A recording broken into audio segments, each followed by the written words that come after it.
آگے کیا تو استاد غصہ ہو گیا، کہا کہ تجھے لانے کے لیے یہی چیز ملی تھی؟ میں نے کہا تھا کہ وہ چیز لانا جس کے اوپر توجہ لوگوں کی نہ ہو، جسے کم لوگ دیکھتے ہو، جو استعمال میں نہیں آتی ہو۔ تو نے اتنی عظمت والی چیز لے کے آئی، کیونکہ اس بچے کے ہاتھ میں قرآن پاک تھا۔ بچہ کہا کہ میں قرآن کی عظمت کو جانتا ہوں، مگر آپ کے بولنے کے لہجے کو میں نے پہلے سن لیا تھا۔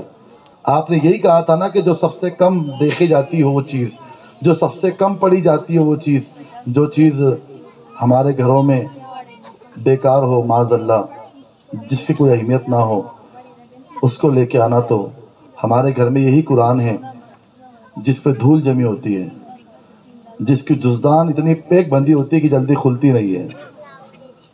یہی وہ قرآن ہے ہمارے گھر میں جو سب سے کم پڑھا جاتا ہے۔ تو میں نے سوچا کہ پورے گھر کے اندر سب سے زیادہ تو موبائل دیکھتے ہیں، ٹی وی دیکھتے ہیں، سب سے زیادہ تو لوگ جو کہ باتیں کرتے ہیں، مگر سب سے کم تو قرآن پڑھتے ہیں۔ اسی لیے میں نے وہی چیز آپ کے پاس میں لے کے آئی۔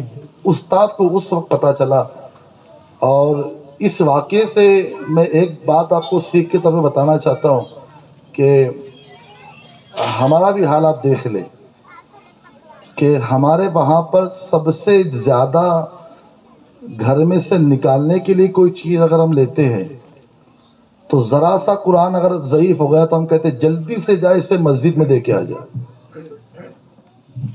اور ہمارے گھر میں وہ کوئی چیز گھر سے مسجد نہیں جاتی سوائے قرآن کے، اور مسجد میں وہ پڑی رہتی ہے، بعد میں مسجد والے اسے جمع کرتے ہیں اور پھر اسے کسی محفوظ جگہ کے اوپر اس کو معمور کر دیتے ہیں۔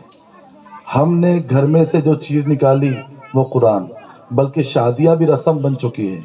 ناراض تو نہیں ہوں گے آپ؟ شادیوں کے اندر سارے خرافات کرنے کے بعد میں رخصتی کے وقت قرآن ہاتھ میں دیا جاتا ہے۔ تو قرآن ہاتھ میں دینے کی جو رسم ہے کیا تھی؟ یہ قرآن اس سے پہلے بھی ہاتھ میں دیا گیا تھا، مگر اس کا مقصد یہ تھا کہ بیٹی قرآن جو تو عمل کی ہے میرے وہاں پر، اب یہی قرآن پہ عمل تیرے سسرال کے اندر کرنا۔ مگر وہ قرآن ایک رسم بن گیا، اور بچی وہاں تک نکلتی نہیں جب تک قرآن ہاتھ میں نہیں دیا جاتا ہے، اور قرآن لے آ کے پھر وہ اسی اونچی جگہ پہ رکھتی ہے کہ پھر رمضان کے علاوہ ہاتھ ہی نہیں پہنچتا ہے۔ ہمیں کوئی آپ سے ناراضگی نہیں ہے، مگر آپ کا قرآن سے دور رہنا آپ کے بچوں کو آپ سے دور کر دے گا۔ اسی لیے گزارش میری ہے کہ جتنا ہو سکے اپنے بچوں کو قرآن کی تعلیم کی طرف، مدرسے کی تعلیم طرف آپ ضرور توجہ دیں۔